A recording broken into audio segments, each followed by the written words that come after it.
কাৰ্বি আংলং ৰাইজৰ মেছেজ সেইটোৱে এতিয়াতো মানে ভাল দিন আহিল চবৰে তো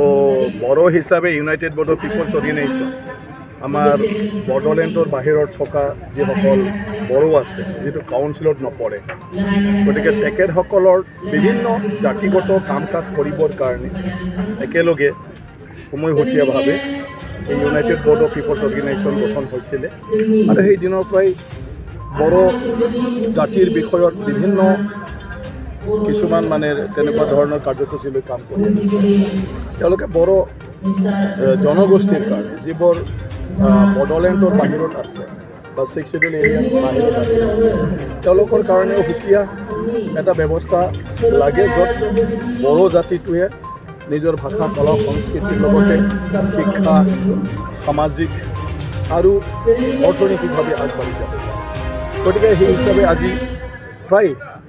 সকলো দাবীবিলাক পূৰণ হৈ গ'ল চুক্তিৰ মাধ্যমেৰে গতিকে আজি Bodo Kachari welfare autonomous council গঠন হৈ গ'ল আৰু BTCৰ বাহিৰৰ বড়ো অধ্যুষিত অঞ্চল বড়োতে কেন্দ্ৰীয় চৰকাৰ আৰু অসম চৰকাৰে বিভিন্ন ধৰণৰ আঁচনি ৰূপায়ণ কৰাৰ কাৰণে হাতত লৈছে গতিকে সেইটোৰ কাৰণে এতিয়া যিবোৰ আজি এই সমাজখনৰ কাৰণে মানে নতুন এটা কাৰ্যসূচী হিচাপে লৈ পেলাই মানে সেইবোৰ বাস্তৱ ৰূপত ৰূপায়ণ কৰিব লাগে সেইবোৰ কামটোৱে এতিয়া বড়োসকলে কৰিব আগত আন্দোলন কৰিছিল সমস্যাৰ কথা কৈছিল এতিয়া চুক্তি হ'ল কাউন্সিল পালে কাউন্সিলৰ পৰা আপোনাৰ পুঁজি আবণ্টন পালে এতিয়া সেই পুঁজিৰ দ্বাৰা যিটো বড়ো জাতিয়ে সপোন দেখিছিল যে আমি সেইটো হ'লে এইটো কৰিম সেইটো হ'লে এইটো কৰিম সেইবোৰ এতিয়া কৰাৰ ক্ষেত্ৰত মনোনিৱেশ কৰিব লাগে এতিয়া আৰু বেলেগক দগ ধৰি থাকিব নালাগে চৰকাৰক দগ ধৰি থাকিব নালাগে বেলেগক ছাপ্ৰেছ কৰিছে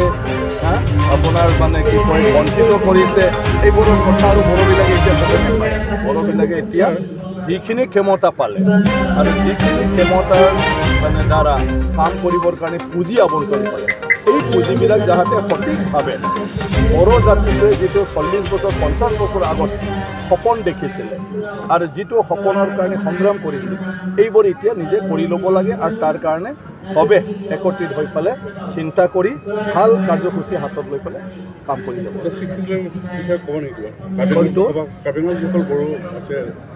হয় ইয়াত কাৰ্বি বড়ো অন্যান্য যিখিনি জনজাতি আছে সেই জনজাতি সেইবিলাক আমাৰ অসমত কাৰ্বি আংলং জিলাৰ লাংগিনত অৱস্থিত হোৱা ইউনাইটেড বড়ো পিপলছ অৰ্গেনাইজেশ্যনৰ 8ম সাধাৰণ অধিৱেশনত আজি মই অংশগ্ৰহণ কৰোঁ UBPৰ জন্মলগ্নৰে পৰা মই UBPৰ লগত জড়িত আছোঁ শেহতীয়াভাৱে ভাৰত চৰকাৰৰ লগত যি মিডিয়া চুক্তি হ'ল শান্তি প্ৰতিষ্ঠা কৰাৰ কাৰণে আৰু বড়ো সমস্যাৰ এক সামগ্ৰিক সমাধানৰ কাৰণে সেই চুক্তিতে এখন Bodo Kachari welfare autonomous council গঠন কৰা দফাটো লিপিবদ্ধ আছিল আৰু সেই চুক্তি ইতিমধ্যে অসম চৰকাৰে ৰূপায়ণ কৰি BTRৰ বাহিৰত থকা বড়ো ৰাইজৰ কাৰণে